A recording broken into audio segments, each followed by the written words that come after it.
Climate change in Zimbabwe. You can hear it on the banks of Lake Kariba up north and feel it in the fields of Beitbridge in the south. You will see it in the classrooms of rural Gokwe, where the success or failure of a small vegetable garden can stand between a young girl and an education. All over the country, you will hear people talking about it. There is a spark in their words when they speak about it. And there's a reason why. Climate change is so powerful that in recent months it has affected the electricity supply too. For some living in Zimbabwe, there's been one shock after another. But while its effects are devastating, there is something more powerful. The voices and the will of the people of Zimbabwe who want to change and are working hard to make it despite obstacles. Bringing it closer home, the Robotics Team Zimbabwe have been working towards the initiative to combat climate change through science. They recently went to Geneva in Switzerland to represent Zimbabwe at First Global Challenge.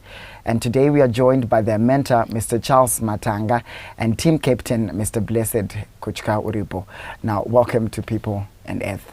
Thank you for inviting us. Now, first and foremost, we would like to congratulate you for winning the Gold Prize Award for developing an innovative solution to combat climate change at the 2022 First Global Challenge competition in Geneva, Switzerland. Just tell me, how's the feeling towards that you went all the way to Geneva and came back with a prize? Starting with you. Yeah, we are really excited that we managed to prove that as a nation, we have the talent and the skills enough to compete at a global stage. But this is not our first time to compete at a level. We have been participating in robotics competition since 2017. But this one we feel rewarded after long hours of hard work. Mm-hmm. And do you have any feelings closer home? Well, the feeling is just surreal because even up to now, I still can't believe that we actually got that award. So I'm still happy, even if it happened like about 2 months ago. I still can't believe it, and yeah, it's just a great feeling that I have. Now, speaking about those feelings, I just want to come back and ask, how does it feel to become the first to represent Zimbabwe at the First Global Challenge, coming out of 180 nations, and Zimbabwe is there, and you are the ones representing it? Yeah, as a team mentor, it shows, to me, it was quite an achievement because you are working with experts across the globe. Then you are rewarded such a grand prize after going through 3 months of hard work. So I feel that the skills that we possess as a team, and we have been working on this project at times through virtual platforms. To me, it's a great improvement from past competitions that we've been attending. Mm-hmm. Now, global warming is one of the major problems that the world is facing right now due to climate change. So the very first question is, what is climate change? What can you say climate change is? Well, climate change is the long-term shifting of temperature and weather patterns. It actually occurs naturally, but since the beginning of the 1800s, scientists have actually found out that it is now caused by humans.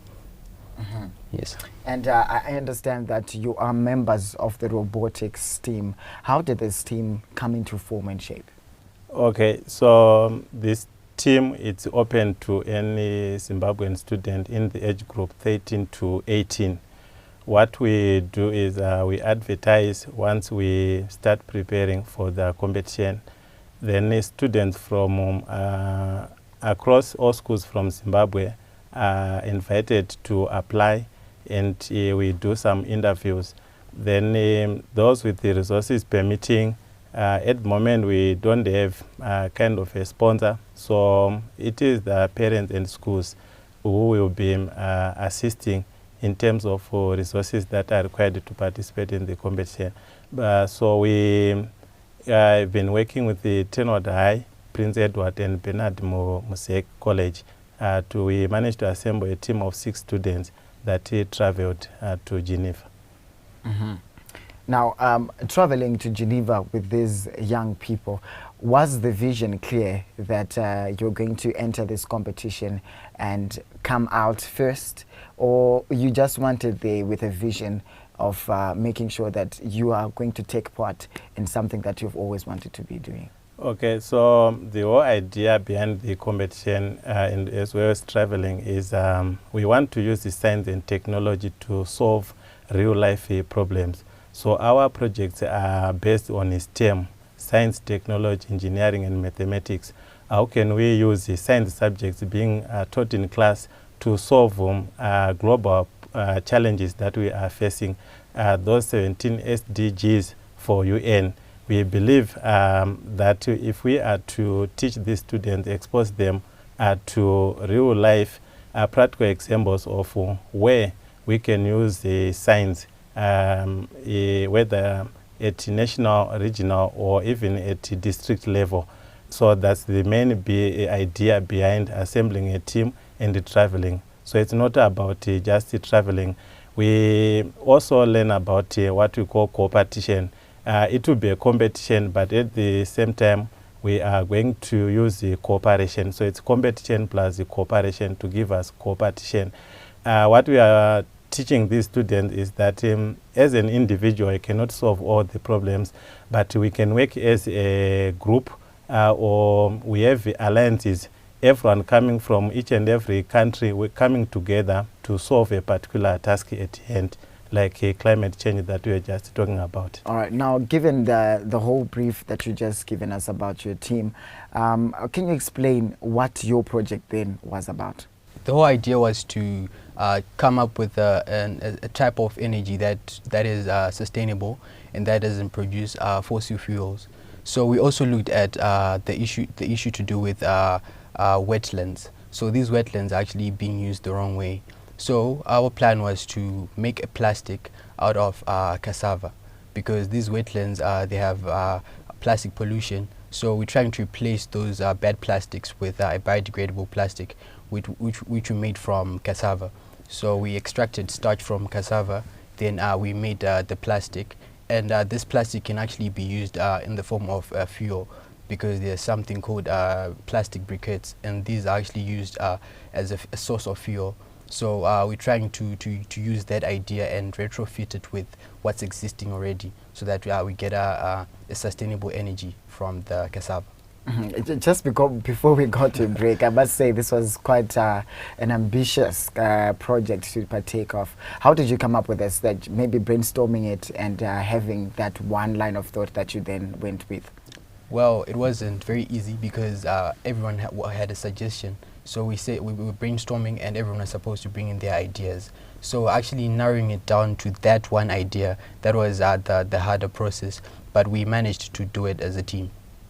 Indeed. So everything also is actually comes back together when you work together cooperatively, like they rightfully said, cooperation with competition. Stand by as we take a quick break. People and Earth will be right back.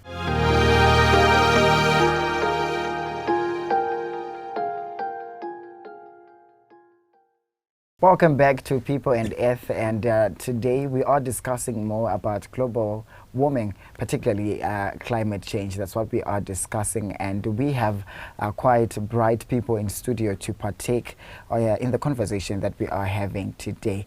As we move on, I just wanted to understand what ways are they, or what way is it the project is it going to help to combat climate change?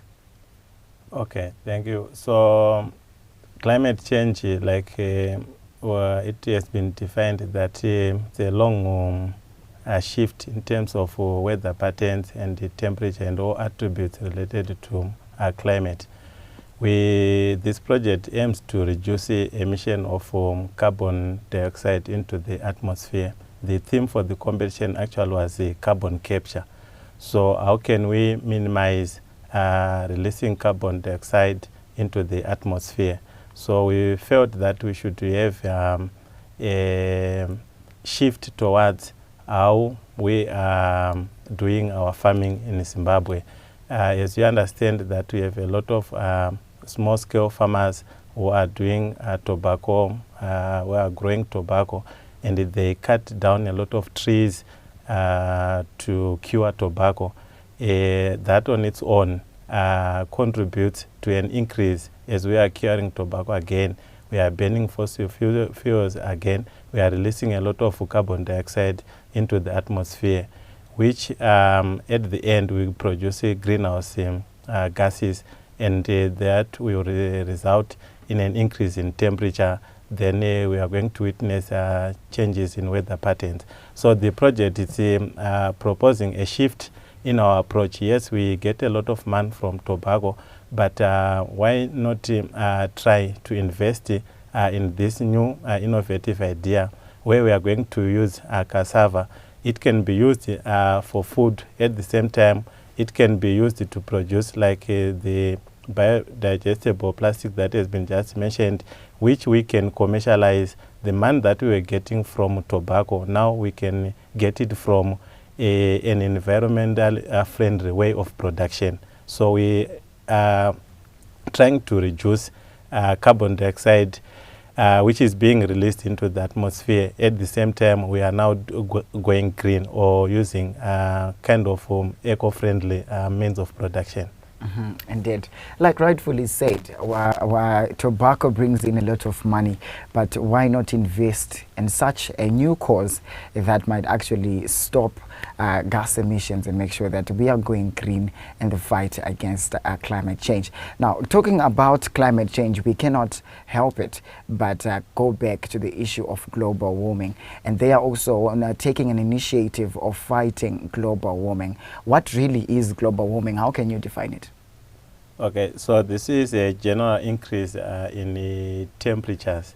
So it's a vicious cycle, if I may put it like that.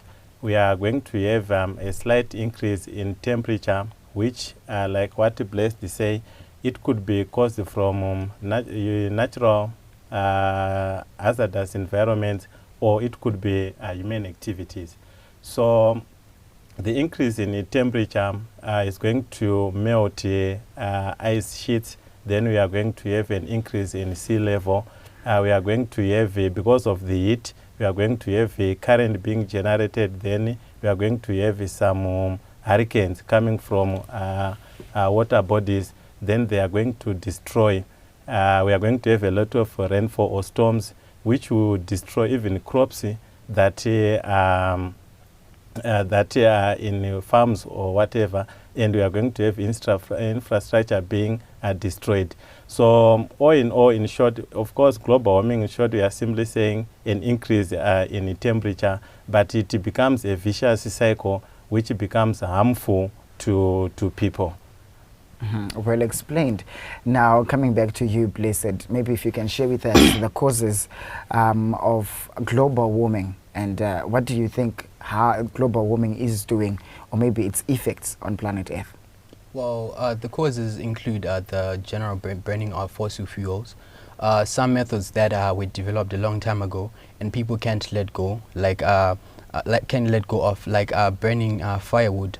It's something that people don't really take into consideration, especially those living in the rural areas. So these are some of the things that are actually contributing to global warming. And I think it's going to affect the future generation. And by the future generation, we're not talking about something that's very far. It's something that's like really there, that's already there, and the current generations as well. Yes. Now, given this brilliant idea you came up with, how do you plan to conscientize the rest of Zimbabwe on, given that you've invented something like this?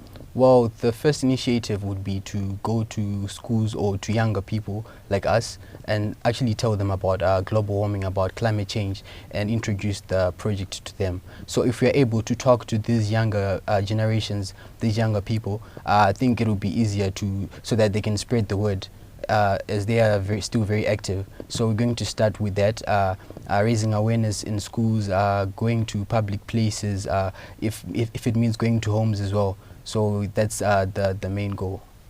Okay, to add on to that, we have been working with the government departments as a way of conscientizing them or just encouraging them to take up robotics. Because this project, it's based on a theme under environment, but it's coming from robotics. So we are saying we have been working with the Ministry of Primary and Secondary Education. Of course, they give us the permission to travel. We also worked with the Ministry of Higher and Tertiary Education, Science and Technology Development. But what we are looking forward to is if we are to have robotics introduced as a subject in schools, it brings in a lot of projects of this nature. And imagine if we can have a student learning robotics as a subject from Form 1 up to Form 4. At Form 4, they do projects like what is done with the metalwork, woodwork, or building studies. We are going to notice that the kind of projects that they produce, it's a better way of creating awareness to the community, because it's being taught in schools, not as a club, but as an examinable subject. So the curriculum development unit, I think I should feel challenged by the award that a group of 6 students can work on a project only for 3 months, compete at international level, and scoop a gold medal ahead of Greece and Indonesia and all other countries. So to me, like what has been said, yes, we will, resources permitting, we will be moving from schools, public places, but the way to go, the ministry should take up robotics and support it. That is the way we can combat even the effects of global warming, climate change, and other sustainable development goals mentioned by or specified by UN. There you have it, a very strong call for robotics to be involved in high schools as early as Form 1. They are suggesting that it should be a subject that is taken into consideration by the ministry. Stand by as we give you more right here on People and Earth.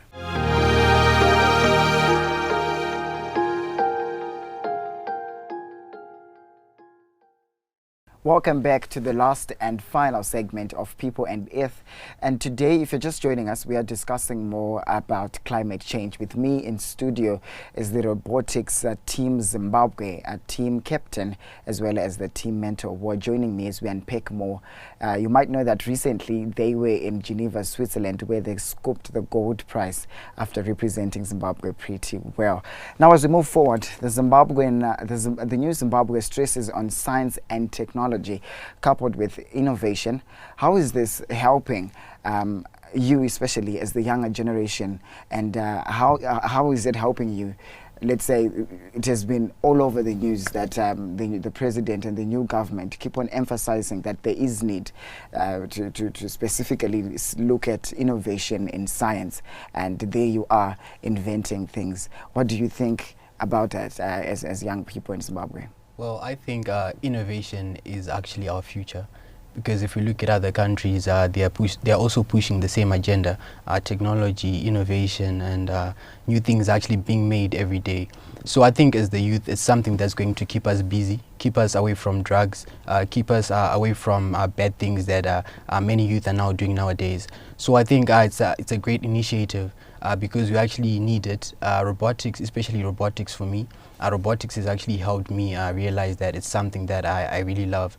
It's something that I would like to pursue in future. So there are so many young minds and that are very much talented. So I think what they need is just the push and introduction of the science and technology as well as innovation. So yes, I think it's a great thing. A great initiative, indeed. Just want to add that this is technology and the innovation, or the efforts that are being put by the government. I understand there are innovation hubs being set up in universities. It's an opportunity for the youth to express their imagination and bring it to reality.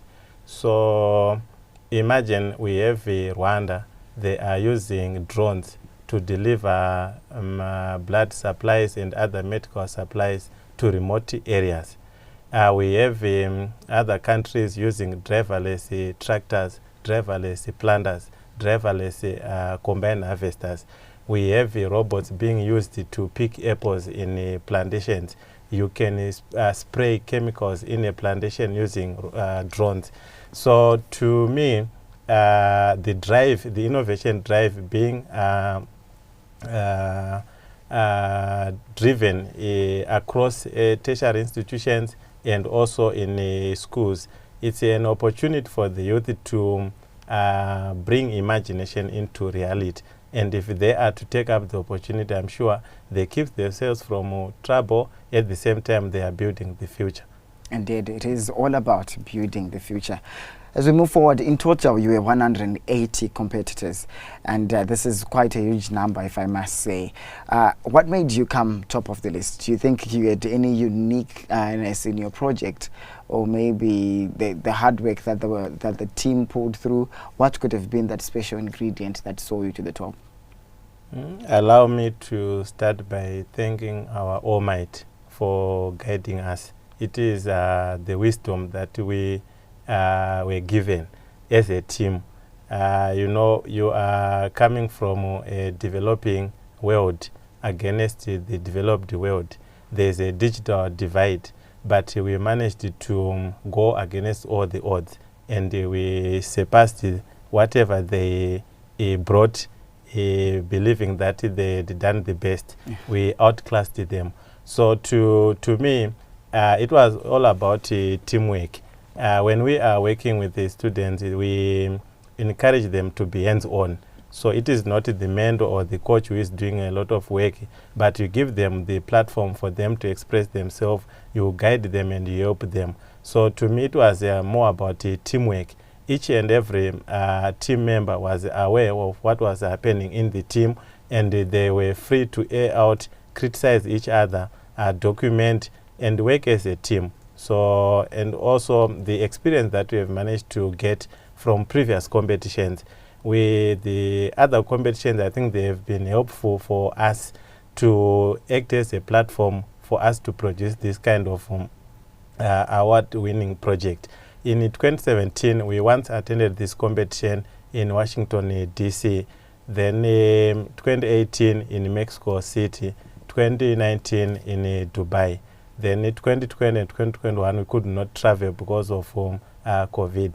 So I think it is the experience that we have gained over the previous years that helped us to have that confidence to stand against the so-called developed world. Yes. Indeed, the so-called developed worlds were defeated by the robotics teams, by the robotics team of Zimbabwe, and it was not overnight. You hear how he narrates all those years they've been taking part in the competition, but it was this time that they came out victorious. Now, going back to that, and you being a winning team, I understand that they recently as well got some recognition, some special recognition that you got after the Gold Award. How do you feel about that, and maybe take us through the recognition itself? Okay, so we were invited by the Embassy of UAE. They were celebrating their 50th International Day, and they awarded the team as a recognition of the youth that they are working hard, and they managed to represent the country at a national stage. We feel honored to be recognized by others to say that what we are doing, it's worth to share. We are hoping we shall meet at the highest office in the land in order for them to congratulate the team. Indeed, I hope that is coming, and it is quite actually a worth it visit, hey, to make sure that they are congratulated and they are motivated to actually do a lot more. Now, as we wind up, what advice do you have?